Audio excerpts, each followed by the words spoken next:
Good evening. We would like to call this meeting to order. First, we are actually, tonight we're having we're having a special meeting of the City Council we will start off with.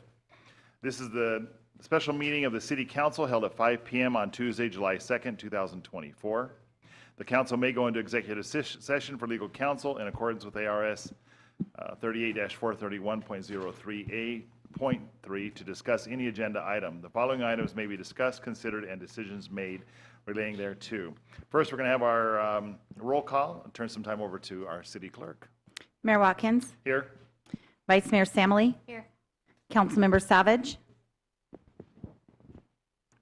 Councilmember Eric. Present. Councilmember Savage is with us on Zoom this evening. Councilmember Scott Staley. Present. Councilmember Walker. Here. Councilmember Ward. Here. We have a quorum. Thank you. We would like those who would like to participate in our invocation to stand with us, and afterwards we will have the Pledge of Allegiance. Our invocation will be given by Reverend Griff Vadier with Kingman Presbyterian Church, after which we will have the Pledge of Allegiance. O Lord God of the universe, hear our words this evening as we approach the 248th anniversary of our nation's birth next Thursday. Help us in the business and busyness of this day to momentarily reflect on the trials and triumphs of the past that you have carried us through. May a brief review of all you have done for us in times long past and in times more recent birth in us a greater confidence in your grace and guidance in the challenges and opportunities of tonight's session of our City Council. May our Kingman leadership and advisors be invested with your divine assistance, and may those who have business in this assembly be granted respect and discernment as they present their concerns, proposals, and requests. We ask these things to your glory, and in Jesus' name, amen. Amen. I pledge allegiance to the flag of the United States of America and to the republic for which it stands, one nation, under God, indivisible, with liberty and justice for all. Thank you.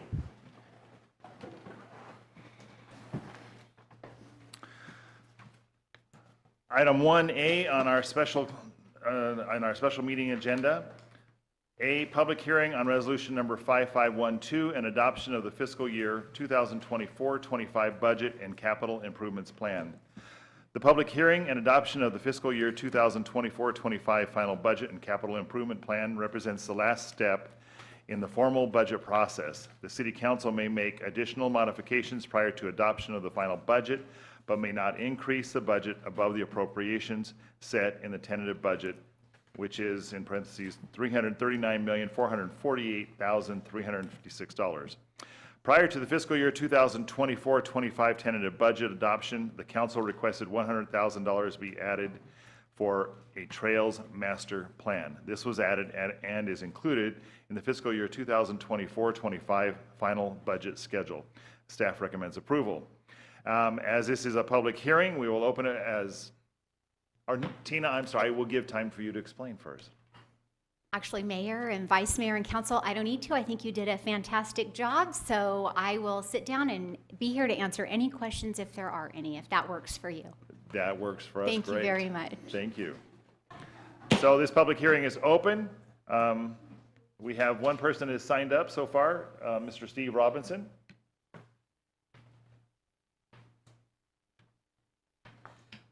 Steve Robinson, Golden Valley, with lots of family living here in Kingman.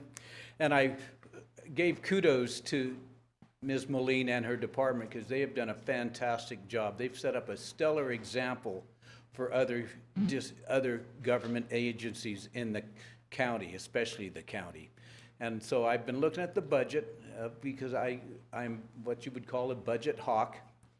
And I'm glad that you were putting out the excess reserves that you have for doing the necessary projects like the road work that needs to be done. That, you know, I drive on these roads a lot, both in Kingman and out in Golden Valley, which you unfortunately don't have any control over. But as far as the budget, I just want to say again, I'm thrilled that you produce a quality budget that's recognized by the Government Finance Officers Association, and you also produce a quality financial report. It's now called Annual Comprehensive Financial Report, and you get designations for that. Unfortunately, the county stopped producing what was then called a CAFR in 2001, and I wish they'd get back to doing it, and I hope the city can set the example. The only thing I have to say in concern is it's natural for governments to want to have lots of money in the bank. That's the taxpayers' dollars, and if you have money you don't need, that money should be spent for projects to draw down the reserves to a reasonable level. Last year's audit showed 91% of general fund expenditures as the general fund balance. That's only about triple what it should have been, according to the Government Finance Officers Association. But sometimes when you have a smaller government like this versus the county, you have to have more money in reserves, because unlike the county, the city back in 07, 08, 09 during the Great Recession took a serious hit. They lost several $1 million in revenues because of the whole economy and the fact that you're dependent on sales tax, and when people aren't buying, you're not getting the money. But since then, the county's done the city's done a fantastic job. I give kudos to Tina and the rest of the department. And that's all I have to say. Thank you. Thank you, Mr. Robinson, and thank you for that praise of our finance department. We are very proud of all the work that they do. Is there anybody else in chambers that would like to come forward and say anything about and comment about our budget? Okay, seeing none, I'm going to close this public hearing. Comments from council or questions for Tina? Okay, seeing none, can we have a motion then to approve Resolution 5512, adoption of our fiscal year 2024-25 budget and capital improvements plan? So moved. I'll second that. We have a motion and a second. All those in favor say aye. Aye. Any opposed? Thank you. Motion carries. Okay, we are adjourning that part of this special meeting, and we will move on to our regular meeting. Item number 1, call to the public, comments from the public. Once again, I don't have any other papers up here requesting comment. Is there anybody here in chamber that wanted to share anything during our public comment section? Okay, seeing none. Item number 2, consent agenda. All matters listed here are considered to be routine by the City Council and will be enacted by one motion. There will be no separate discussion of these items. If discussion is desired, that item will be removed from the consent agenda and will be considered separately. Council, turn some time over. Are there any items that we need to pull? I would like to pull 2 items. Okay, Councilor Eric? I'd like to pull D and I. Okay, I would like to pull E, F, and H, please. D and I.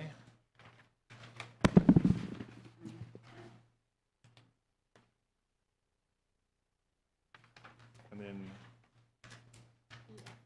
E, F, and H, right, okay. Anything else? Okay. Can we have a motion then?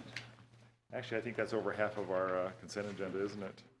Anyway, can we have a motion then approving items A, B, C, and then J? G and G and J. Yep, G and J. Can we have a motion for that? I'll make a motion. Second. Okay, we have a motion and a second. All those in favor say aye. Aye. Aye. Good to see you, hear from you, Sean. Thank you. Motion carries. Okay, starting with item D, Councilor Eric. Oh, I'm sorry. Thanks, Carl. Resolution number 5499, intergovernmental agreement, IGA, with Mojave County for municipal court jail costs. ARS 31-121D requires the city to pay for the costs of incarceration in a county jail for prisoners arrested by a peace officer employed by the city and those charged or sentenced in a municipal court. This updated IGA provides an agreement between the City of Kingman and Mojave County as to the terms of those costs. The daily jail per diem is increasing from $92 to $110.61. That's a 20.2% increase. And the booking fee is increasing from $77 to $91.89, and that's a 19.3% increase. Staff recommends approval. Counselor Eric.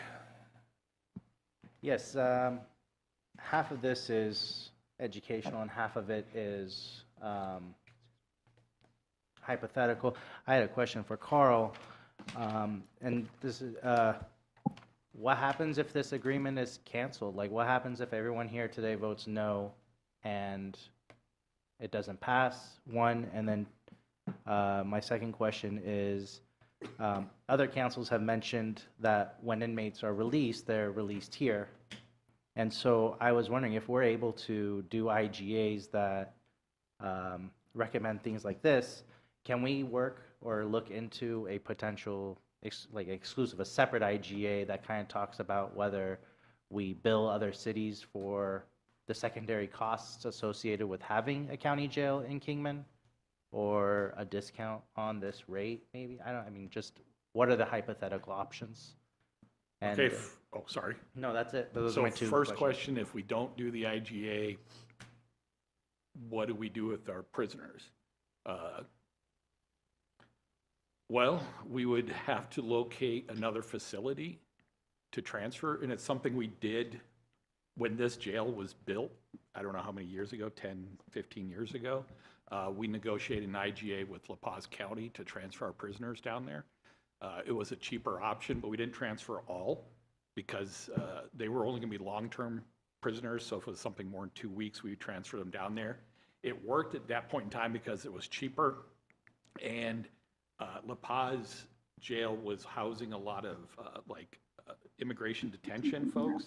So they're having some transportation back and forth between La Paz County and Kingman. So we were able to get our prisoners on those transportation back and forth. So we were able to do that. I don't think that would be successful this time around because I don't think that is something that La Paz is doing. I don't believe they're holding those type of detention folks anymore. So we could still explore talking to La Paz, but I expect wouldn't be as smooth a process as it was in the past. I guess that answers the first question. Second question, could we somehow have an IGA with Bullhead if their prisoners are transported to our jail, not to our jail, but the Kingman jail at Mojave County, because if they get released, they're released on our streets. I would say they probably wouldn't do that. I'm not sure how you would do that. I think the idea is you're trying to address what do we do with those folks that are released from custody? Yeah, we're taking on a burden. Yeah. I don't know what that burden is without doing I don't want to say a study, but checking the number. I don't want to say a study, but checking the numbers to see how many people it actually is. I don't know if it's that big of a burden. There could be a facilitation of a discussion with the jail or those cities to see about what they do, if there could be transportation back. Again, I don't know. It's not something I've researched, but it's, I guess we can look into it. Okay. But I still think this is an important IGA. It would be very difficult for PD to be able to operate without having that ability to take people to this jail. Okay. Thank you. Sure. Okay, Counselor. Any other comments from the rest of council? Okay, Counselor Eric, would you like to make a motion on approving item D, resolution number 5499, intergovernmental IGA with Mojave County Municipal Court Jail Costs? I'll make the motion. Do we have a second? I'll second. We have a motion and a second. All those in favor say aye. Aye. Any opposed? Motion carries. Sorry about that, Annie. I forgot to turn my mic back on. Halfway through, I noticed it was off. Okay. Item E, opioid settlement, Kroger Company. The City of Kingman participates in the nationwide opioid litigation. Through this process, Kroger has agreed to settle all claims. It is anticipated that this settlement will bring approximately $68.5 million into Arizona. In order to participate in this settlement, the city must approve the agreement. Per the One Arizona agreement, Mojave County could potentially receive approximately $3,355,130 over 11 years, with the city of Kingman getting $332,493 out of that. Staff recommends approval. Vice Mayor. Thank you, Mayor. I pulled this item just because I wanted to know if we have already allocated those funds that we will be receiving, and where do we expect those funds to go once we receive them? Thank you. Thanks, Tina. Thank you very much, Mayor, Vice Mayor, Council. So we have begun receiving some of those distributions periodically over the last year and a half. They are in a restricted fund that we're calling the Opioid Settlement Fund. We currently have, as of today, just about $500,000. That is not correct. We have collected $500,000 to date and spent about $35,000 of those monies. There is a list of categories in that One Arizona distribution agreement and throughout all of the settlement agreements with the pharmaceutical companies and the distributors that allows us to only use them on certain uses. So there are about 12 different uses for those monies, and although they are restrictive, they're pretty broad as far as it relating to treatment, public education, supporting programs and people in their recovery of substance abuse and opioid abuse. So to that, what are we doing with our monies? So the city staff has been working actually closely before Dr. Kingsley left the county, working with him to talk about how they are using their monies, and they actually worked on issuing a grant program to some of the organizations that are already treating recovery, prevention, and treatment. And so city staff will be bringing to you, it's actually at the very next council meeting, some of our recommendations for you to consider as far as how those monies will get spent. It is important to note that while we have $500,000 in that fund currently, the distributions based on each settlement agreement are very different. And over the course of about another 15 years, we will be receiving monies, and it'll total, I mean, goodness, the best will be $2.7 million. I do not expect us to collect that much. It'll probably be under $2 million that we'll actually collect, but it is over a long period of time. So a lot of it's front loaded. So we will be bringing back some considerations for you, but we do think that that grant program is a great way to spend some of those monies. We also are looking at training for our police department. They go to trainings for this sort of use. We also are partners in the Walk Away from Drugs program, right? We sponsor that, and so using a small amount of monies maybe for that program, and then also just maybe some Narcan kits and stands in some public facilities, some small uses like that, but certainly looking to distribute those monies locally throughout some of the agencies. So does that answer your question, Vice Mayor? It does, and you also answered the question that I didn't even ask, so I appreciate that. I was going to ask how is it determined that those monies are spent? Is it staff determining? Is it coming back through council? Does council have discretion to, if we are approached and we would like to see if an expenditure would qualify for a distribution, if we can come back to staff and propose that? So you did answer those questions, so thank you so much. You're welcome. Thank you. Okay, any other questions for Tina? Great, thank you, Tina. Vice Mayor, would you like to make a motion then approving item that is what, 4E? 2E on our consent agenda, opioid settlement Kroger Company. I would. Do we have a second? I'll second. Okay, we have a motion and a second. All those in favor say aye. Aye. Any opposed? Motion carries. Item 2F, Sunbelt Park Drainage Channel Design. Vice Mayor again. Okay, I pulled this one because I just wanted to get some clarification. It says in the description and in our backup that we're going to have a substantial cost savings in the construction, and the change order is going to add over $18,000, bringing the project up to $128,929. So my least favorite words are change order, and I wanted to know where the cost savings is going to occur and where we are in the overall budget of this project. Vice Mayor, Mayor, Council, this was a result of me listening to Mike Mearsman talk about the cost of the project at our council retreat last April. He talked about the fact that the channel was going to be over $1 million by itself, and it seemed like a really significant part of the project. So I got together with Mike Mearsman, and he and I agreed that it might be worthwhile to look into some options to see if we could decrease the cost of the channel. We ended up issuing a change order to the design consultant to look at some options. They came up with some cost savings, but not much, primarily because they need the dirt from the channel to use for fill for the property. So the channel probably is not going to be a whole lot different. I will say that we talked to them today, and they're going to end up returning some of that change order money back to us because they didn't spend all of it, so. Okay.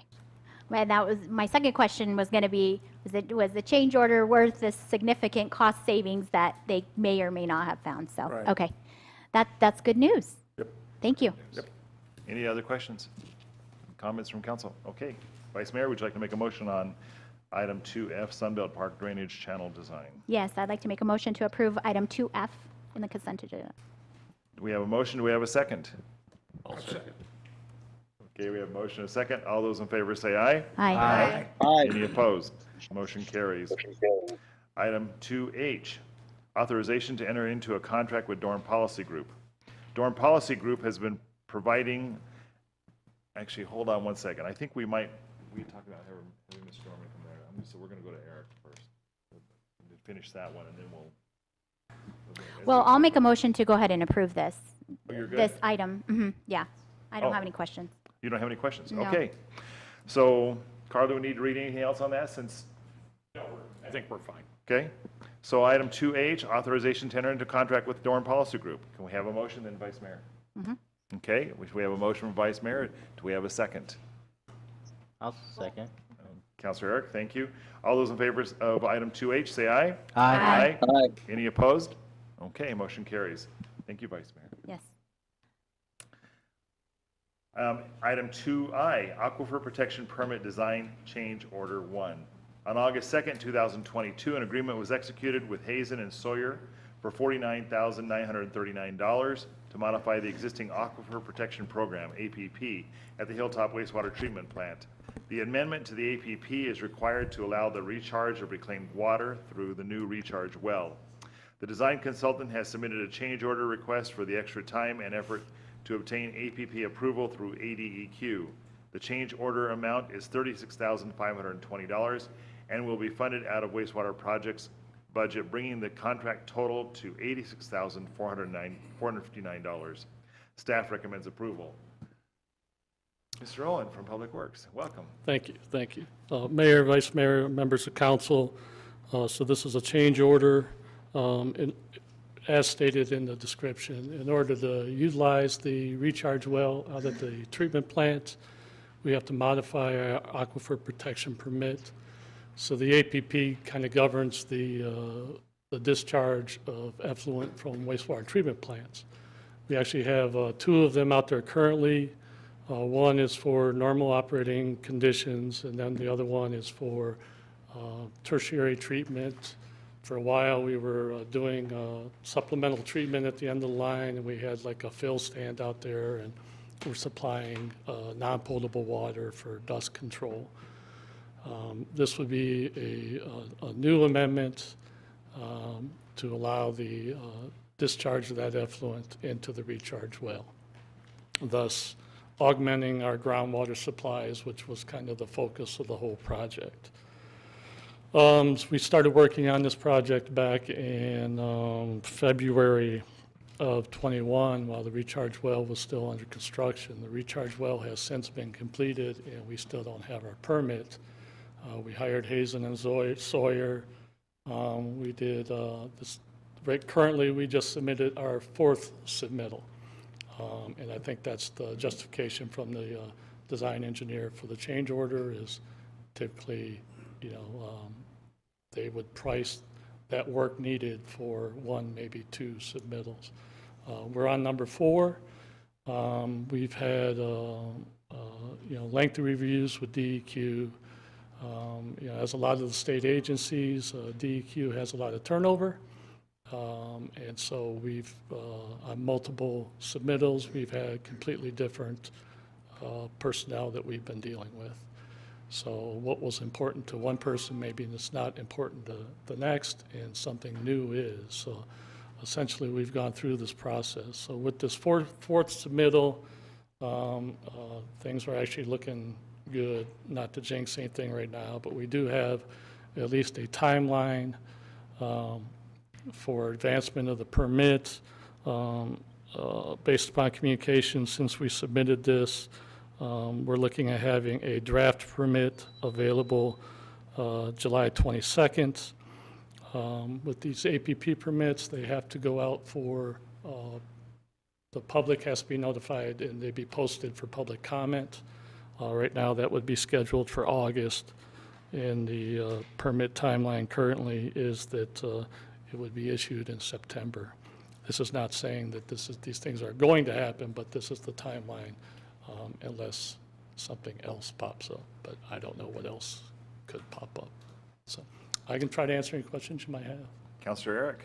Yeah, no, so I'm a big fan of this project. Keelan's taken me out there and showed me the recharge well. I am beyond frustrated with you about this permit process. It's frustrating to see one person change and having to restart the whole process over again.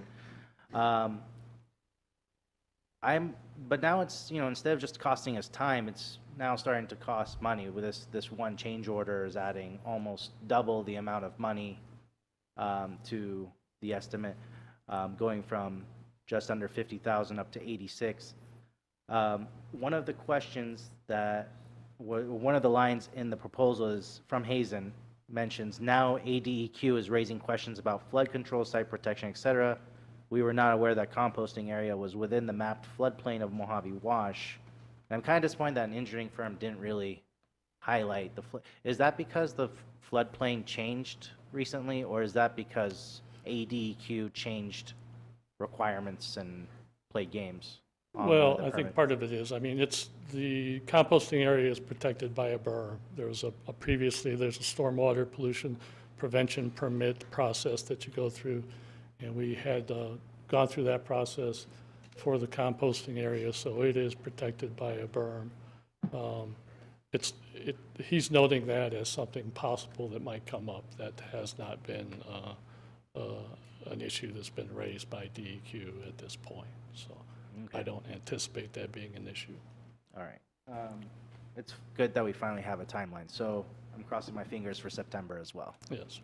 Right. And this is, I agree with you, this is an important project. This is going to be the single largest groundwater augmentation facility in the Wallapai Basin. We're anticipating somewhere between 1,200 and 1,500 acre feet a year that we'll be able to recharge into the aquifer. That's somewhere between 15 to 20% of what we take out. So that's. And is this the first of a few, or is this one? Certainly, as we hopefully as we can add customers, expand the plant, we're looking at further recharge projects out there. Thank you. Thanks, Rob. Any other questions for Rob from council? Okay, thank you. Thank you. Councilor Eric, would you like to make a motion then? I'll make the motion to approve item 2I. I'll second that. Okay, we have a motion and a second. All those in favor say aye. Aye. Any opposed? Okay, motion carries. Thank you. Moving on to our agenda, item 3, old business, we have none. Item number 4, new business. 4A, Kingman Youth Advisory Council presentation and recommendation. Student intern Sophie Meredith will present her research results and recommendation to the City Council on establishing a Kingman Youth Advisory Council, KYAC, on behalf of the City Manager's Office. In addition, it is being requested that she attend the Arizona League of Cities and Towns Conference with the City Council as a youth delegate and participate in the program provided to youth council members. Staff recommends approval of moving forward with the Kingman Youth Advisory Council and authorizing payment of travel expenses for student intern Sophie Meredith to attend the League of Arizona Cities and Towns Conference as a youth delegate. Tim Walsh, our city manager, will turn some time over to you, and then I know Sophie is here. Thank you, Mayor. Council, very excited to have Sophie present tonight. She's been working quite a bit on this project. She's done quite a bit of research, and I won't steal her thunder in sharing the work that she's done, but very excited for her to bring this to you and for your consideration. I think we have an amazing opportunity here to engage the youth of Kingman and to help them understand what's important to our youth here and see what we can do to try and retain them. So thank you. Sophie, welcome. Good evening, Mayor, Vice Mayor, and Council. My name is Sophia Meredith, and I will be presenting to you a project that I worked on with the City Manager's Office to help create a youth program that follows the best practices, provides a great experience for the youth that participate, has a high participation rate, and is sustainable over time. So today we will go over the purpose of a youth council, some examples of youth councils I researched, and my recommendation for the Kingman Youth Advisory Council, or KYAC. The purpose of a youth council is to provide the youth of our community with a connection to local government and elected officials, to capture valuable input from the youth, to help build and cultivate the leadership skills of the next generation, and to provide the City Council with a youth perspective on topics and issues they are considering. Having the opportunity to interact with elected officials, refine our leadership skills, and learn about how our community operates not only makes us look good on scholarship applications, but it also helps us feel valued. As a part of my research into youth programs in Arizona and around the country, these 4 councils really stood out to me. Each one of them provided me with great inspiration and ideas to consider when creating my own recommendation. The first one is the Mayor's Youth Advisory Commission in Tempe, Arizona. The Tempe Mayor's Youth Advisory Commission was established in 1980 to address problems youth often face, such as teen violence, pregnancy, substance abuse, depression, and lack of recreational activities. Through that process, they saw that their youth had no voice in local government and were not included as part of the solution. What I liked best about this commission is how they host a youth town hall event annually and how they post the minutes from their meetings. The Youth Town Hall is an annual event planned and sponsored by the Mayor's Youth Advisory Commission. Youth Town Hall allows teens to have direct input into policy affecting them and experience the results of the process. Youth Town Hall brings together Tempe middle and high school students with community decision makers, including school board members, civic and business leaders, public service agencies, and elected officials. Youth and adults exchange ideas and propose viable solutions for issues facing Tempe's youth. Recommendations generated at the annual town hall are published in the Youth Town Hall Annual Report. The report is presented to the Tempe City Council for possible action or policy changes. The report is also widely shared in their community. Over the years, numerous town hall recommendations have been implemented. I also like how they post their minutes on the city website so that anyone that is interested can see what the commission is doing. I feel it is important for minutes to be publicly posted for our community to know exactly what we are working on as a council and be a source of information for all of those considering joining our youth council. Next is the Youth Advisory Council of Sweet Home, Oregon. Similar to Tempe, this Youth Advisory Council was established to advise the City Council on issues that affect youth in the community and provides a primary link for youth to the government, businesses, and the entire community on a variety of subjects and opportunities. What I liked best about this council was their officer election process, the way they constructed their council, and their membership application questions. For their election process, they elect their officers at the beginning of each fiscal year, and those individuals are chosen from their current membership. Their council is made up of a chair, vice chair, secretary, activities coordinator, and treasurer. Each of these roles are defined with specific responsibilities in their bylaws. The last thing I liked was their application. Their application includes basic contact and school questions, but then they also ask a few short answer questions to help you become acquainted with the applicants. For example, tell us a little bit about yourself and why you're interested in serving on the Youth Advisory Council. What issues do you think are important to the youth? And most importantly, are you able to commit to attending meetings?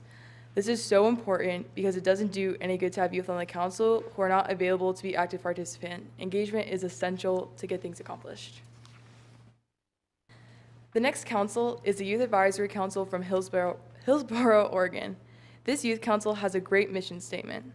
The mission of the Youth Advisory Council is to serve and improve the Hillsborough community through positive activities, strengthening relationships, appreciating diversity, and forming more supportive relationships between youth and adults. What I really liked about this council was how they elected their officers. They have co-chairs, an ambassador, a secretary, and a web administrator/historian.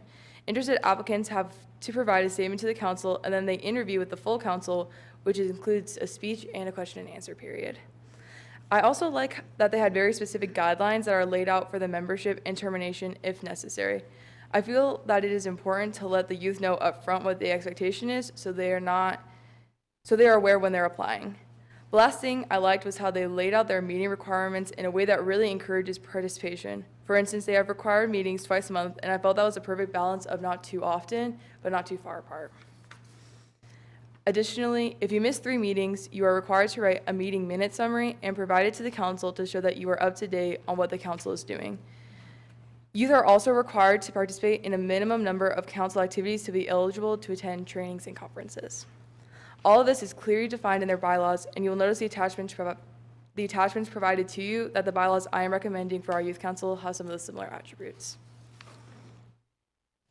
The last group I would like to highlight is the Mayor's Youth Advisory Commission of Glendale, Arizona. This commission has been in place since 1986 and was established by the mayor to encourage youth to have pride in their community and to become the leaders of tomorrow. A couple of things I liked about this group were their service projects and how they stated their main goals and purpose.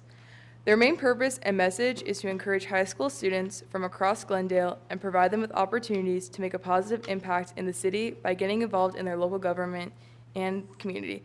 I felt this was also a good fit for Kingman and our mission. Commission members select which projects they will take on each year, and I thought that they had done some great things. These are a few of the projects they have done: Stand Up for Veterans, Adopt a Family, the Hometown Christmas Parade, and citrus picking at Saguaro Ranch Park. All of these projects provide a service to the community, and I was very inspired by them. I'd like to present to you my recommendation for the Kingman Youth Advisory Council, or KYAC, KYAC. Early on, it was shared with me that the city had decided that a formal commission wasn't working for the youth and that it would be better to operate it out of the city manager's office with support from the clerk as well as the local schools for recruitment. When thinking about the structure of our youth council, I agree that type of format will be easier to work with when trying to plan meetings, events, and training. I'm recommending that we have up to 15 student members at a time, with additional students on a wait list for consideration if a position becomes available. Membership will be open to all high school-aged youth, including those in homeschool and online school platforms. I have drafted the bylaws with meetings to be held on the 4th Tuesday of each month. During busy project times, additional meetings may be held if needed. Since part of what we were trying to do is allow flexibility in scheduling, the day and time might change based on availability once the council is created. I also thought it was important that there be a youth council representatives at one city council meeting each month to share what we are working on and to provide any updates this council may have requested. I have provided in your backup materials a copy of the membership application, bylaws, purpose and mission statement, and a parent permission form I created as well. Examples of some projects KYAC can participate in include retailer compliance checks with the Attorney General and FDA teams, community awareness fundraisers such as basketball games, golf tournaments, and car washes, bed builds with Sleep in Heavenly Peace, the League of Arizona Cities and Towns Youth Leadership Program, and any initiatives that the City Council would like us to participate in. Some partnership opportunities available are the Arizona Youth Partnership, who specialize in youth outreach, Mojave Substance Abuse Treatment, Education, and Prevention Partnership to help reach the youth regarding substance abuse, local high schools for recruitment support, and the Kingman Area Chamber of Commerce for volunteer opportunities. Community outreach is essential for spreading our message and promoting our events. We would like to host one youth town hall event each year to get feedback from our elected officials and community stakeholders that can help us create the action plan for next year. Since social media platform usage is constantly changing, I feel that we have a greater opportunity to capture our audience by using all of them. All right, if you know youth, then you know swag is important, as I'm repping right now. We will want to provide each member with a uniform polo so that we can have a professional appearance at events, meetings, and conferences. A challenge coin would also be a special token of acknowledgement and appreciation for those serving on the council, as well as providing some fun things for our members and community at our outreach events. Examples of possible items that young people really enjoy are stickers and lanyards. So, what are our next steps? If the city council and city manager would like, I'm willing and interested in serving as one of the co-chairs of Kayak this upcoming school year and look forward to working with Manager Walsh and Miss Meredith on taking these next steps to get the youth council up and running. First, we will schedule meetings with the high school principals to discuss recruitment opportunities and distribute applications to their student body. Once we have a group of applicants, we will review them and make our selection. My thought is that it'll be done with a committee that consists of myself, Manager Walsh, Mayor Watkins, and Miss Meredith. The Youth Council can then meet up and review and accept the bylaws and start planning our upcoming year. With that, I thank you again for this opportunity, and we'd be happy to answer any questions you guys have. Thank you. Thank you, Sophie. Really appreciate that we're moving in this direction, Me too. that you have chosen to, Yes. take the baton, and it's a lot of work starting all this, and so we appreciate all that. Yeah. Are there any questions from council for Sophie to start with? I just had one. Yes, Vice Mayor. So I see, Sophie, in your presentation, you have that the members are to attend, obviously, the meetings, and then they're to attend one city council meeting? Yes. Okay, so is that each member would be required to attend a city council meeting during a specific amount of time, like let's say within the year, or? Yes, that would probably be the way that it would be easiest for everyone, especially with flexible schedules in sports and school activities. So our meetings as a council would be required, and then if the city council would like one of our members to come and like update you guys on what we're doing, or if we have any updates for you guys, then that would be like 2 or 3 people coming to give you guys your updates. Okay, so I really like the fact that they would be coming to attend a council meeting, so they Yes. could see, real government in action as we are. I don't know, that would probably be up to City Manager Walsh as to how often they report to us, but at least to have their presence and see how the meetings are conducted. So I was wondering, because I was looking at the bylaws, and I Yes. didn't see that under participation requirements.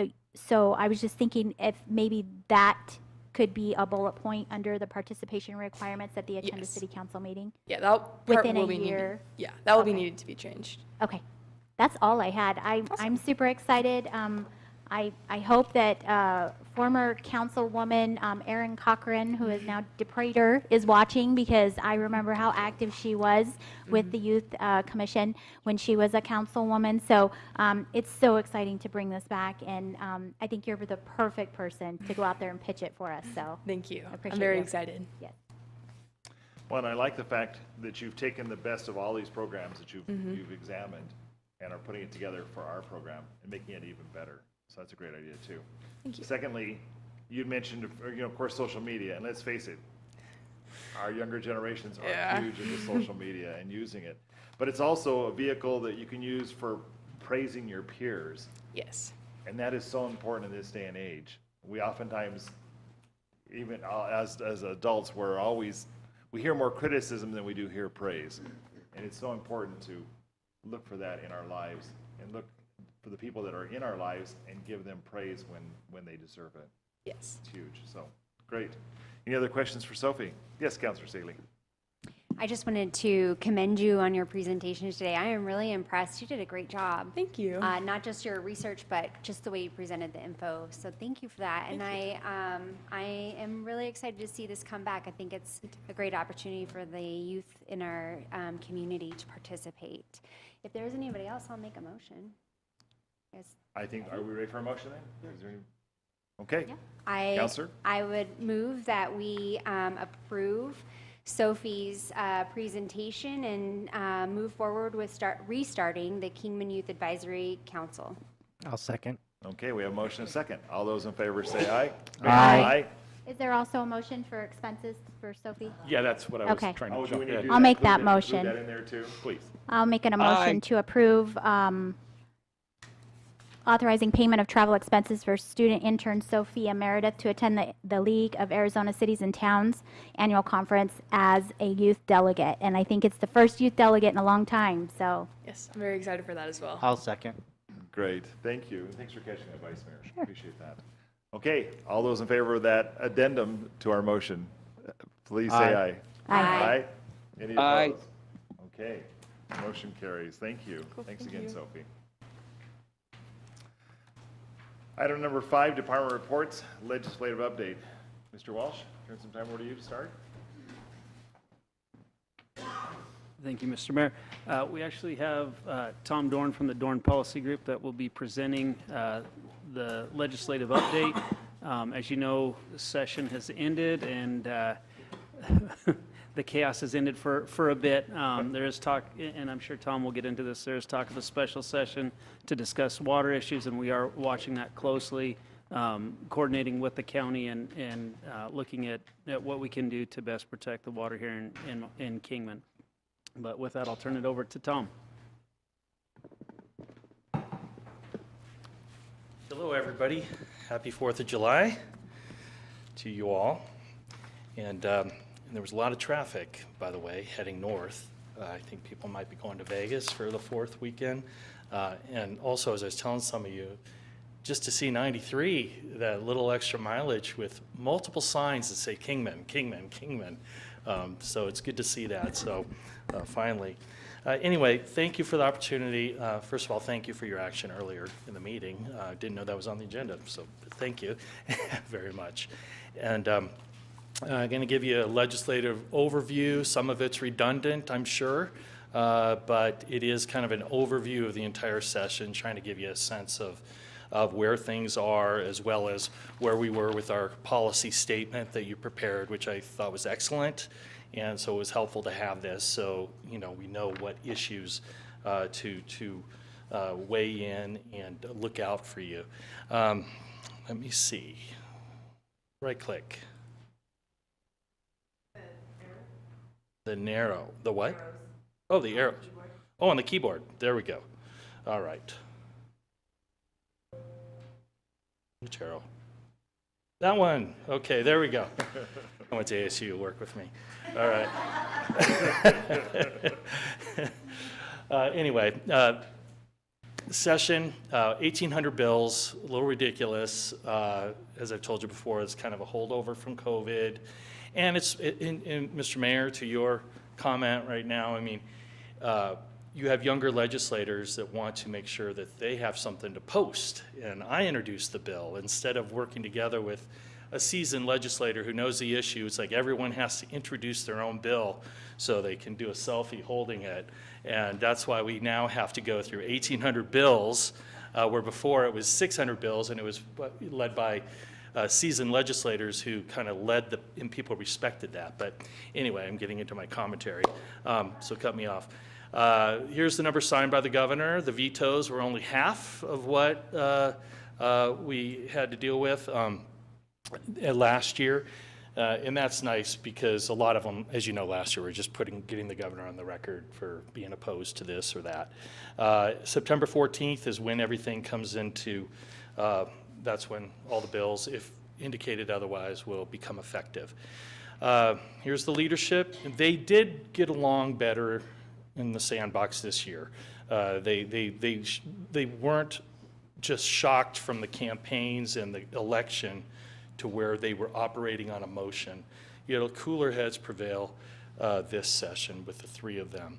Our delegation, of course, and it's very unique to have the majority leader of the Senate and the majority leader of the House from one legislative district. So that was a good thing, and we all know how both those two had to balance being the majority leader of their caucus and addressing our issues from the district. And so they, it's always a high wire act for a majority leader or a president or speaker, because they're serving a lot of people. And Mr. Gillette, he had a really good year. Here's our composition. Hasn't changed in like 6 years. Last go around, we had the president, we had 17, 13 in the Senate. But one thing about this, just so you know, the Republicans became much more disciplined. Last year, they were a little, they knew they had some power. But the governor, with the new chief of staff, has really kind of figured things out more. And so the Republicans really tried to stick to their majority of the majority rule. So in the 31-member Republican House, they tried to make sure at least 16 members of the caucus, Republican caucus, approved of something before they went to allow it to proceed to the floor. So that they were more disciplined as a caucus, trying to hold back the Democrats. Major battles of the session, it's sliding. Of course, water, that was a top issue for us with the city of Kingman, and working in collaboration with Mojave County and Nick Ponder. With him and I work very closely together, and Mojave County is very fortunate to have him. He does a great job, and he is at the table. He's in the room, and so really appreciate everything. And him, as soon as he's out, he lets me know what's going on, and I talk to him too. The table is only so big, and they only let so many people in negotiating that. But fortunate to have Nick on our team for Mojave County and Kingman. So that water issues continue to be, as Mr. Walsh indicated. I've been saying all along, oh no, we're not going to have a special session. We're not going to have a special session. But they seem to be getting to where there is a desire to get some things done, and one of it has to do with do it before the middle of the month because of a Douglas AMA issue, active management area. So that is what's kind of driving the need for a special session. Or if we're going to fix this for Douglas AMA, we might as well address some of the other issues. And I just wrote down the items for the special that remain: the composition of the councils. It's our same issues that we've been dealing with all along. The composition of the councils, the basin protection criteria, banking of water, the issue of banking water, the aggregate cap on conservation, and the municipal credits. So those are the remaining issues that the rural interests have been working on, in hopes, if we're going to do a special session, that's what we want to deal with. So also the housing issue, there's a real disappointment on how they tried to they really didn't tackle housing like they intended to. They put in ADU. The ADU legislation allows for casitas or accessory dwelling units. But then at the end, they said, and now we'll allow for, I think I said this at the last meeting, we're going to allow for Airbnbs. So basically, the whole idea was to make sure that these casitas could be built so people can rent them out and give the workforce, a place to live. But what they ended up doing was allowing people to just turn them into Airbnbs. So it was kind of disappointing on that and some other issues on housing. Abortion, as you know, and the reason I have that on there, because it was a major battle, and it also, the decorum, in my years, I've been down there since 1988, and I have not seen the decorum just crumble like the way it did on the abortion issue and the border security issue. I mean, we had just people going nuts on the House floor with regard to abortion, and then you also had the president of on the border security issue. The president of the Senate was screaming at the people up in the protesters and activists up in the gallery, and he's yelling at them. So it was just, both sides were not professional like that institution has always been. So unfortunate. And one of the other major battles is the director nominations and the continuations of the agencies. We've seen a real deterioration there. The executive branch is there to carry out the legislation, to execute the legislation. And what we had was an inquisition, of agency directors, and whether or not that agency is going to continue. If you do certain things that are social issues and you weave it into your agency practice, we're not going to continue you. And I get their point, and others got their point, but it just was, we need these state agencies, we need these agency directors, and they are professionals in their field. And it just really, their agenda got a little out of hand, unfortunately. But at the end of the day, they were, everything was continued. Any questions on anything so far? No? Okay. Budget, I'll hurry because I know you got a lot to do tonight, and it's, budget, you've seen this before. This is just the annual slide I put in there just to show you the budget growth. And this is plotted, so population has increased. It just doesn't look like it. But then, a lot of this people give credit to the revenues, with COVID money, but also a lot of people give credit to the Ducey tax cuts and Ducey reductions in regulations. So it allowed businesses to stay here and grow and generate more revenue.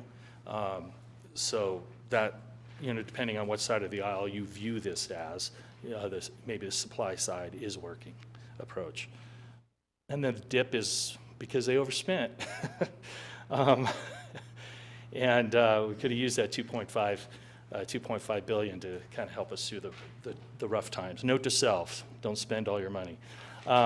Here are some of the budget highlights. The agencies took a 3.45% hit across the board. The Department of Corrections and the Department of Public Safety did not take any cuts. And you already know about the opioid settlement. It didn't affect cities and counties, but it did affect the state. They were taking the state's portion. And the 75 million to be followed by 40 million. AG Mays sued to stop that, but it did not happen. At the end of the day, we are sweeping the opioid settlement monies that were to be used more to help people on the outside, not in the prisons, but there's an argument and justification that the legislature had to include it, to send it there. No new taxes, no tax increases. That's in all of this. It's good to know. We didn't raise taxes, and fortunately, the majority leaders sure not going to let that happen, and so we're thankful for that. The aggregate expenditure limit for your school district and other school districts in the area, but I know Kingman, that was waived, and this continues to be an issue. You hear it from the school districts all the time. Back in the early 80s, we put a cap on what the aggregate amount that a school district can spend. So there's a limit, and it has some inflators in there, but it just doesn't work. We should change it as a state. However, the Republican legislature enjoys having to not so fast districts. We're here, you're teaching this now.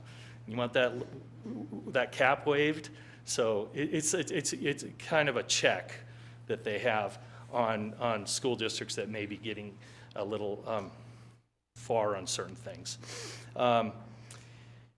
ESAs, that STO corporate tax cut, there's some, if there's any other questions on the budget, I'm happy to answer that. Here's just a pie chart to show you. We always like to show this so you can see. A lot of people ask about we need to put more money into education. Just so you can see, most of this here, from the gray over to the right, that is all education spending for K-12 and the universities. The comp colleges did take a hit, and I know that's a concern for Becky in the Chamber of Commerce and your economic development people for job training and workforce development. They were hustling trying to get funding there the last day of the session, so I don't know how the outcome was on the community colleges, but they did take a hit from the legislature. City of Kingman, and like I said, the priorities right here. I'm going to go through all 6 of your priorities and just kind of list some of the bills that were signed and some that were killed. Local control.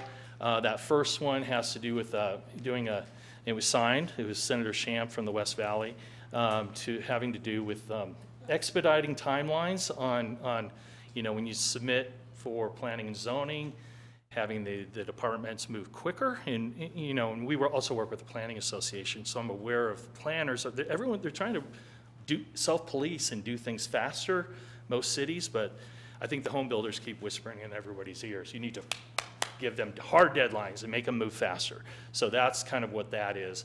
And then there's also a housing assessment study every 5 years that was put in.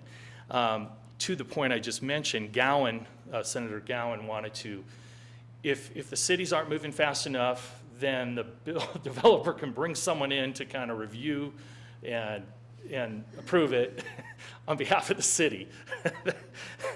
It's like, okay, damn the assured water supply and the neighbors. Anyway, so that died. Backyard fowl. If anybody wants to go, if you, the city, want to make sure there's no roosters in your city, you can go after the roosters. If there's any, but it provides regulation on backyard fowl. That was signed by the governor, quite entertaining during. Biasucci's planning home design. This is one that really kind of goes after, cities and, if you want to paint your house this way or you want to, and Gillette's bill below it that died, his issues were kind of folded into the 2570, I believe, and not to exceed building materials that beyond the codes, the current international codes. So those Biasucci's was vetoed. Revenue.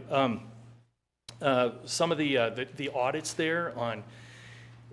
One thing that the 2380, I just wanted to mention, that it permits the Department of Revenue to deny a city's request to have a private entity audited. And it's interesting.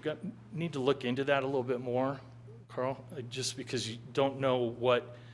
I don't know if it was a way of protecting businesses from cities that may be a little aggressive going after requiring audits, but that's something probably should look at because it was signed by the governor, and so if cities did oppose it, she went against what the cities would have wanted. On the ballot, the nuisance issue, and I think I'm trying to remember what I already talked about. You did? Okay. Just tell me you already talked about that. State shared revenue, not touched. We still got the 18%, which is good. There was talk about, maybe we need to go back, and since they were talking about clawing back money for projects, which they all ended up just kicking down the road, so to speak, what if we claw back that 18% when we switched, to rental tax? That did not happen, so the city's held firm on that. And here we are, we got the sweep back on the HERF. I was hoping, many of us involved with the highway user highway user revenue fund, including all the cities that need that funding, they did go up to the maximum limit that the statute now allows, up to $10 million. So that's unfortunate. Economic development, career and technical ed, that was, Bennett was pushing that. Unfortunately, that died.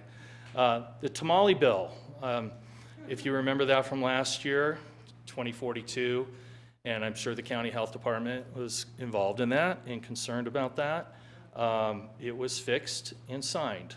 So there was a celebration down at the Capitol. A lot of people that do cottage food industries were down there. So we're like, bring us some tamales.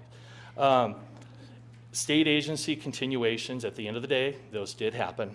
The Commerce Authority got 5 years. The Department of Transportation got 8 years.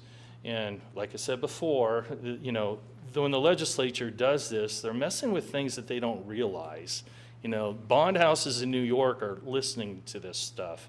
And while we have really good bond rating for the Department of Transportation, maybe they're going, see what's happening in Arizona? Maybe we ought to knock their bonds down a little bit. It's just, the legislators don't know what they don't know at times, and it's frustrating.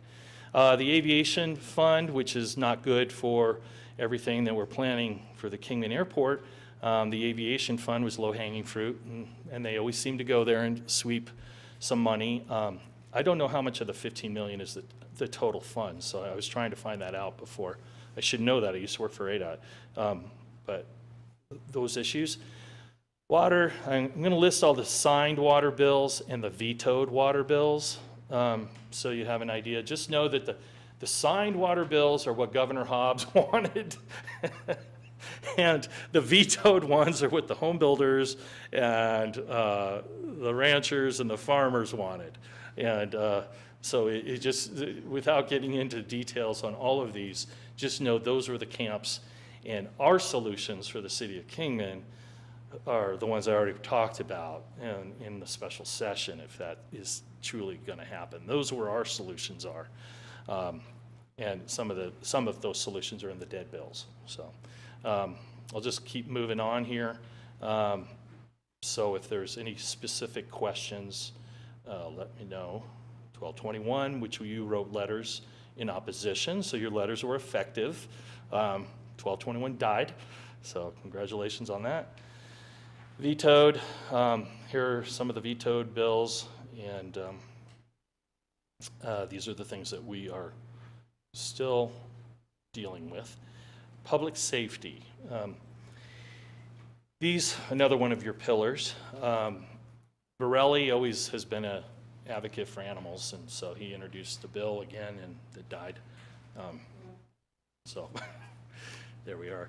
Firefighters, that was signed. Senator Gowan worked really hard on that to help for funding on therapy for PTSD, and as did Payne, Kevin Payne from Peoria. The bottom one is the Homeless Shelter Fund, and that's Matt Gress from Phoenix, and it's tied into public safety in that he wanted, the homeless, he wants to make sure that law enforcement and the cities are trying to meet the needs of the people in shelters, and as far as services and determining if they're drug addicted and all. So that ultimately died. That issue will be back, obviously, as long as we have homeless people. And it's going to be interesting to see how the encampments, the Supreme Court rulings on several of these things, including the Chevron doctrine, it's going to change how things are at the Department of Water Resources, Department of Environmental Quality, probably at Access and Department of Health Services, across the board, environment. So it's going to be interesting to see when all you lawyers figure this stuff out, what's next. Transportation and infrastructure, the funding not touched for Rancho Santa Fe, which is good.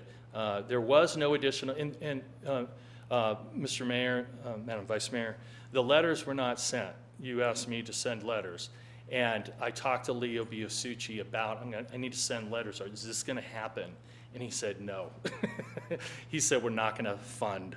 We aren't going to be able to fund anything. So I wanted to follow up with you and say that. I probably should have contacted you before this meeting, but yeah. Mayor, Yeah. that was one of my questions. Oh, I was, okay. Yes, I Yeah. was like, where are the letters? Yes. So, did those items get extended or continued? Will Mr. Mayor, Madam Vice Mayor, Council, nothing got clawed back.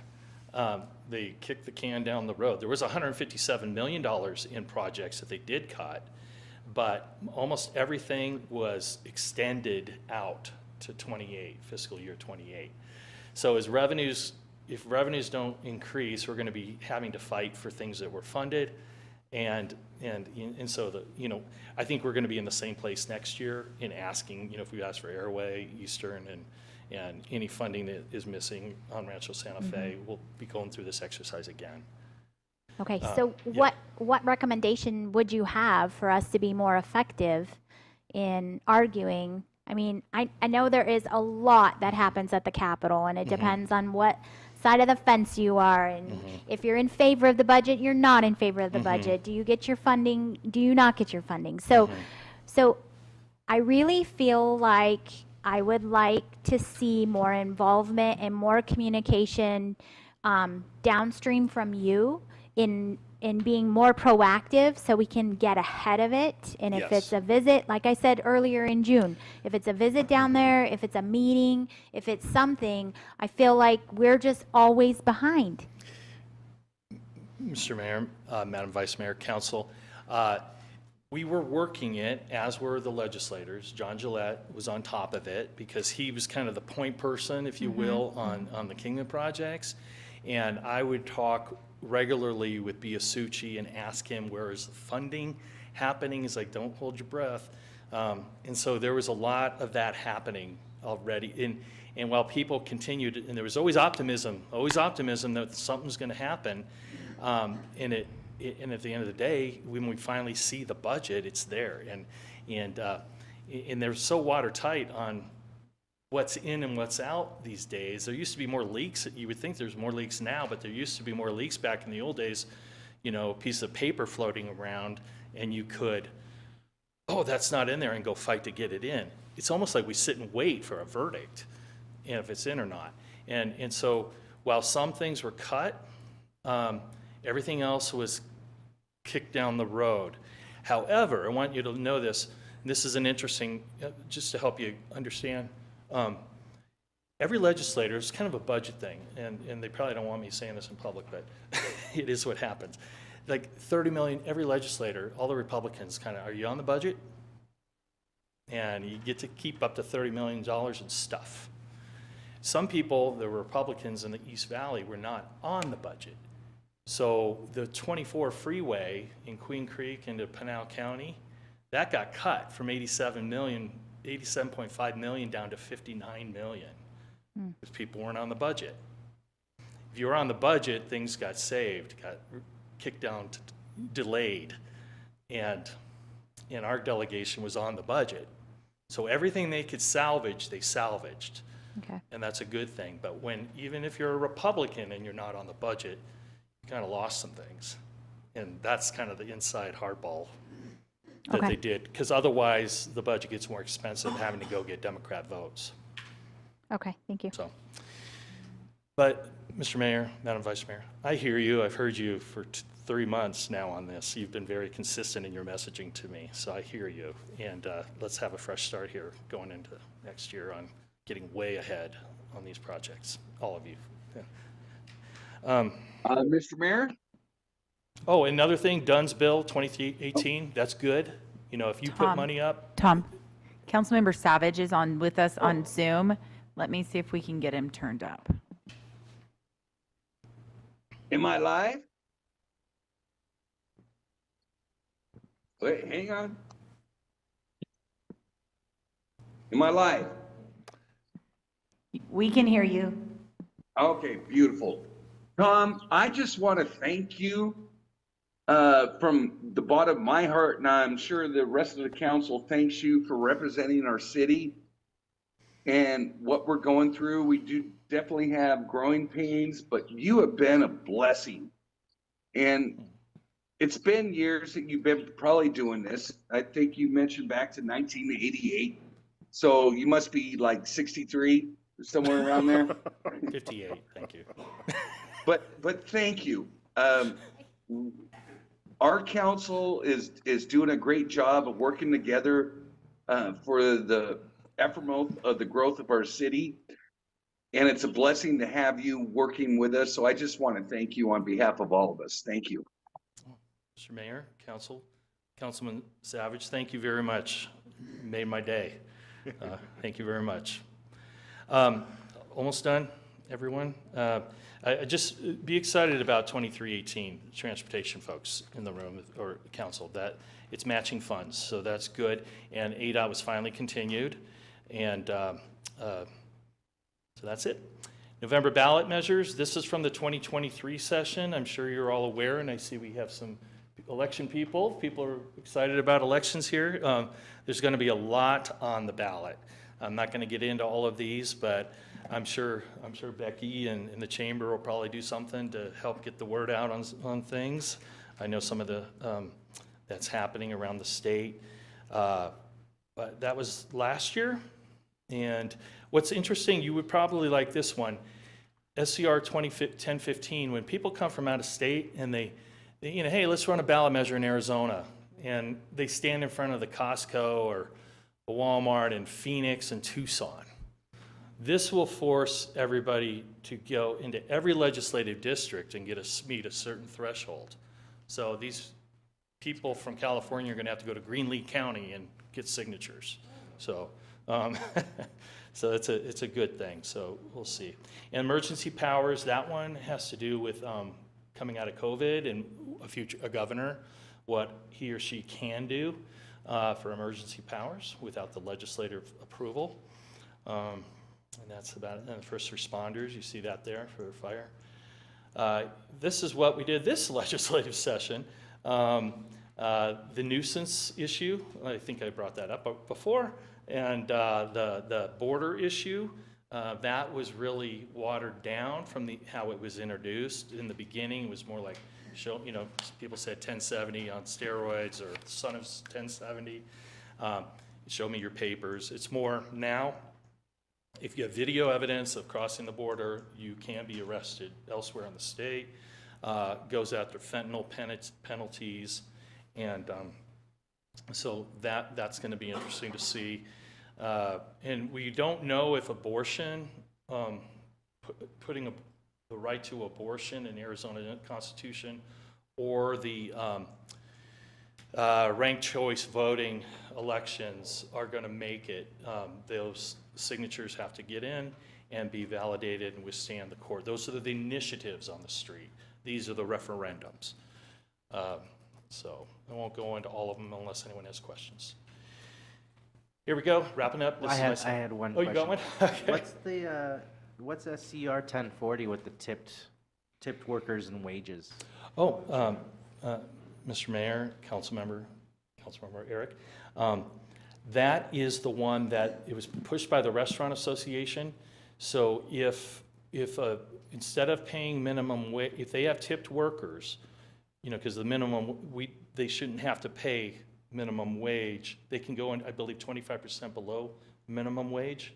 So here's your salary, state minimum wage is here, but because you're a tipped worker, yeah. And so that's the what it would do. Isn't that how it already is? Mr. Mayor, Councilman Eric, no, I don't know. I don't know how it is right now that you mention it, because I don't know that. Someone in the hospitality industry would know. But I think they want to fend off any opportunities from others that are saying you need to be paying everybody minimum wage, regardless if they receive tips or not. So I think this, as I see this, is a preemptive strike by the Restaurant Association. Okay.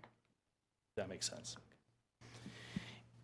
And the last one, their judicial retention, that flows from the abortion issue that was put forward.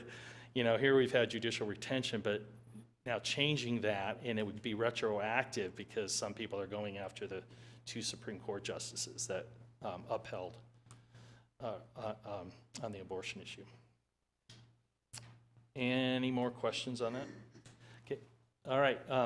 Same issues, revenues. We continue to have. We're not funding things the way we need to in our state. There's a common, and I say this as a common, I'm on the board of the Arizona Chamber and all that stuff. So these are the kind of the things I'm hearing, and that's kind of what I'm kind of sharing here. The revenues, we need to figure out unique ways to increase our revenues as a state without raising taxes. And so that's an interesting discussion. People are trying to figure that out. Water, obviously, we've talked about. Housing hasn't been solved. Transportation is just, the funding is going down as people have electric. We haven't raised our gas tax since 1991, and we have less people using gas, and we have people telecommuting, and we're from home, so less people are driving, yet we can't raise our gas tax. So it's going to be, that issue is going to have to be addressed somehow. Workforce, it's not just a TSMC and Intel in Phoenix, it's all over the state. Workforce has been an issue, and you hear that from legislators. State trust lands, that's an issue. Some people have, I don't know if we talked about this, I keep looking to you if I talk about. State trust lands, was put in place at statehood, 1910 Enabling Act.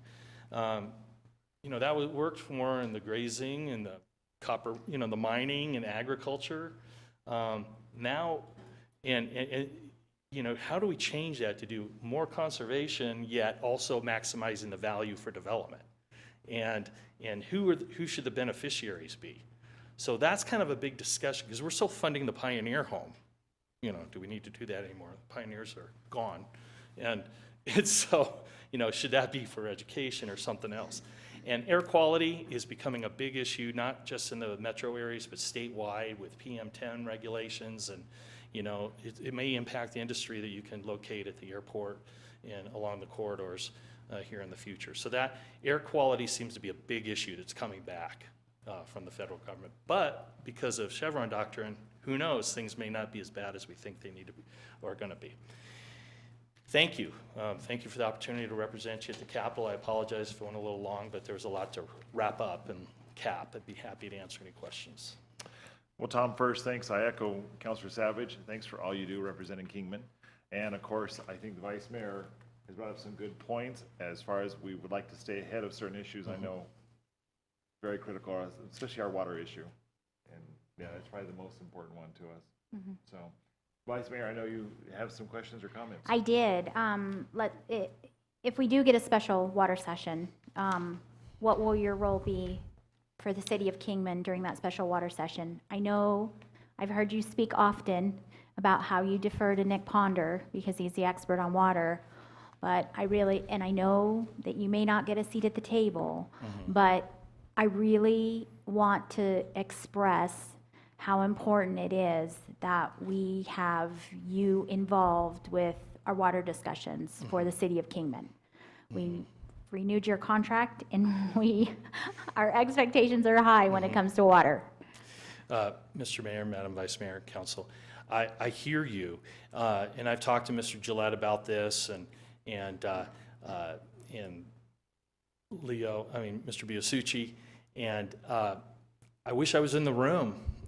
So I can share the messages with Nick and Patrick Adams in the governor's office and anybody who's involved, and as well as Sina Kerr and Gail Griffin.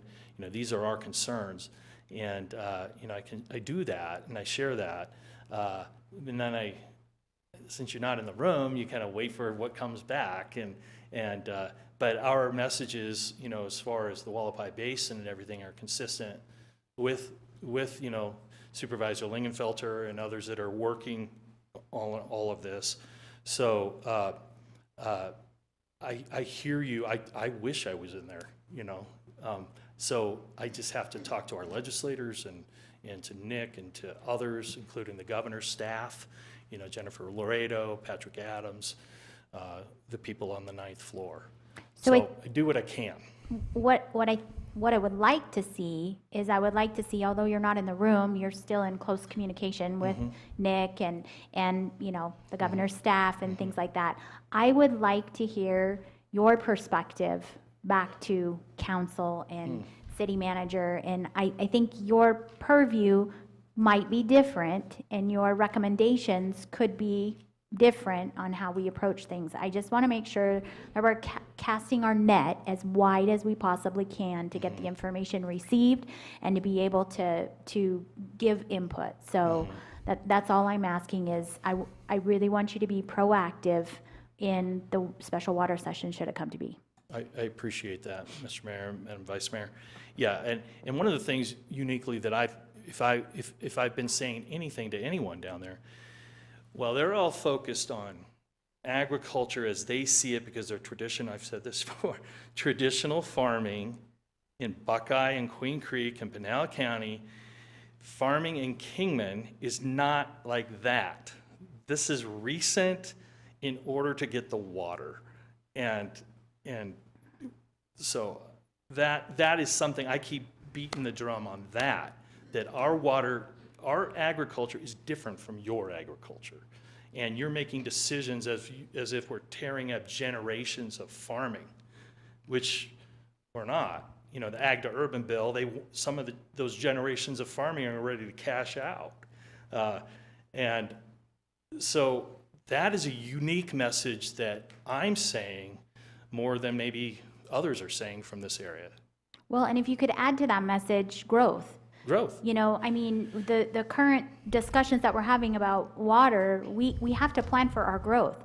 So the water credits that are coming to the city, how they are calculating them, we need to protect the opportunity for us to grow at the rate that we are expected to grow in our area, because we do not want to have to go back and buy water credits, beg for water credits. So we have to make sure that we are looking at the right growth numbers. So that message needs to get across as well. Yes, Mr. Mayor, Madam Vice Mayor, Council, I agree with you, and that's why I keep talking about the airport. You know, we're building an international airport. It's, you know, this is an international trade port in Kingman that's happening, and so we don't need caps on on how much we can grow, because, and also that's why the councils are so important. Down there, Gail Griffin wants to have 3 ag and then 2 others, and who gets, and people don't even have to live in the basin. You know, I mean, that, you can have people that want to take the water that live elsewhere be on the council. So these type of things need to be, yeah, for Kingman to have their growth, you need to have no caps, the people that are going to be, I mean, not no caps, but the reasonable to accommodate the growth. And also, who are the people making the decisions need to be local. And even though they may want more agriculture down there to fit their situation, up here, we want less than 50% ag making those decisions. Yeah. Because your future is other growth other than agriculture, I would assume, Right. for the city. I thank you. I do appreciate you, and I appreciate the hard work that you're doing on behalf of the city. So I echo what's been said this evening. Well- We need to fine tune some things. Okay, well, Mr. Mayor, Vice Mayor, I hear you, and maybe a letter that will get done, saying when and if you go into a special session, this is what the city, is important to the city of Kingman. And Thank I you. could work with Carl on that. Thank you. And the city manager. That, and then we just all rally around that letter. Council, any other questions for Tom? Okay, thank you all. Okay, See you at the thank you, league. Tom, appreciate it. Item number 6, announcements by mayor, council members, and city manager. Mr. Walsh, starting with you. Thank you, Mr. Mayor. Nothing to report tonight. Thank you. Okay. Councilor Walker, Nothing tonight. Councilor Ward, Councilor Saley, Councilor Eric. Yeah, so last week I ended up going to Cornerstone Mission. It's a fantastic organization. If you haven't heard of them, they are down behind Jack in the Box on Armour and Evans, right in that area. They've been around for 25 years. They provide 50 to 100 sack lunches per day to needies, and about 50 to 100 dinners as well daily. They have 28 bunks total with a men dorm and a women's dorm. And their kitchen is run by volunteers. If you have a food handler's card or would like to get one, they can always use volunteers. It's a wonderful organization, and they're not about handouts. They're about giving a hand up. So they're very merit-based and want to help people that want to help themselves. So check them out if you've never heard of them. Also, I'd like to commend the work that's being done around town. I know I enjoy seeing Western receive some love. Eastern, Southern, Fairgrounds, Detroit, Gordon, the roads around the White Cliff Senior Center. I think they're Peterson and Memorial. It's really good to see some fresh paved surfaces and love on our streets and infrastructure. So I just want to give a shout out there. That's all. Thanks, Councilor. Mayor? Yes, Councilor Savage, I was getting you next. Oh, thank you. I don't like tooting horns, but we just donated from the Moose Lodge $100,000 worth of socks to the community of Kingman, which included Cornerstone, churches, the veterans areas, everything. And it was all done pretty much in one day. We probably have 8 boxes left, which are going to go to the elementary schools for our community. But it was actually Spread Peace was an organization that joined us that brought these in, and they told us flat out that they had organizations that took a year to even distribute these things, so we got it done pretty much in 1 week. So hats off. Not to brag, but we still got like 8 boxes to put out for the schools when they open up for schools. But that was my joy for the week. Okay. Thank you, Councilor Savage. Appreciate that. Vice Mayor. Nothing for me. Okay, well, I have a couple of different things. Well, first, most importantly, want to wish everybody a happy 4th of July, and of course, make it a safe holiday and a sane holiday, especially with fireworks and playing with those things. There are certain things that are allowed, and most aren't. We want to be safe and not burn down anything. Of course, there will be a fireworks show at the fairgrounds, which we have sponsored for decades now, helped sponsor, and that'll be probably starting around 9:15. If there's any other questions, of course, there's parking all around that area from Firefighters Park, fairgrounds, numerous areas. Most people know in town where to go if they want to have a good seat for the fireworks. And of course, you can also call the fairgrounds for more information. I want to also remind everybody this Friday coming up will be First Friday, and the theme is Party in the USA, and of course, it will be from 1st to 6th Street. So last month, we had amazing participation in First Friday, and so we'd like to continue that thought as far as supporting our downtown merchants. I mentioned this because my boys did this when they were younger, Mud Mania at Firefighters Park, and that will be on July 11th from 10 a.m. to 2 p.m. And anyway, you can go onto our city website, find out more about Mud Mania, but it's a great thing for our youth to participate in. And then finally, we have a float-in movie that our Parks Department is putting on at Centennial Park, and it is limited to a certain amount of people, so only 200 people, but it will be from 7 to 10 p.m. at that float-in movie at Centennial Park. That sounds fun to do. So anyway, lots of good things happening. Once again, I would direct people to our city website to find out what is going on in our area. Item number 7 on our agenda, council requests for future reports and updates. Council? Quiet night tonight. Okay. Number 8, executive session. 8A, executive session to discuss legal matters regarding the Rancho Santa Fe Development Agreement. The City Council may go into executive session pursuant to ARS 38-431.03A3 to discuss legal matters regarding the Rancho Santa Fe Development Agreement, including breach of contract and a request by KDP Managers LLC for termination of the contract. Discussion and possible action. First, before we go into executive session, I would like to thank once again everybody. We would like to thank everybody that's been here in chambers or viewing online and for participating in government. We appreciate that. And once again, our city is represented by all of us, not just up here on council. We appreciate your support, but it's by all of you putting in your input as citizens of our community, and we thank you for that. Can we have a motion then, council, to go into executive session?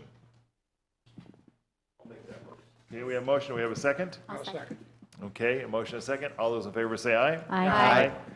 We are going into executive session. Once again, everybody, thank you for being here in chambers tonight.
Are we ready, Annie?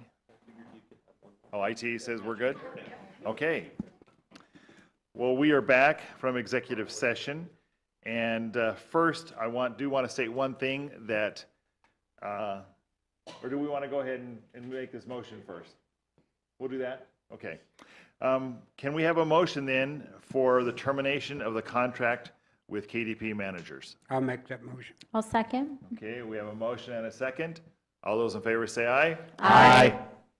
Any opposed? Okay, motion carries. Just so that the public knows that by terminating this contract, this has no effect on Rancho Santa Fe interchange. We as a city have taken that on and we are moving forward with that interchange, and we are actually constantly in contact with ADOT to push this project along, and there should not be any more holdups on it. And we're hoping, keep our fingers crossed, it should go out to bid this month in July. So that'll be great news. And of course, we will keep you posted. As soon as we find out, we will pass that information on. And once again, we appreciate all the interest in this TI. And have a good evening. And this meeting is adjourned.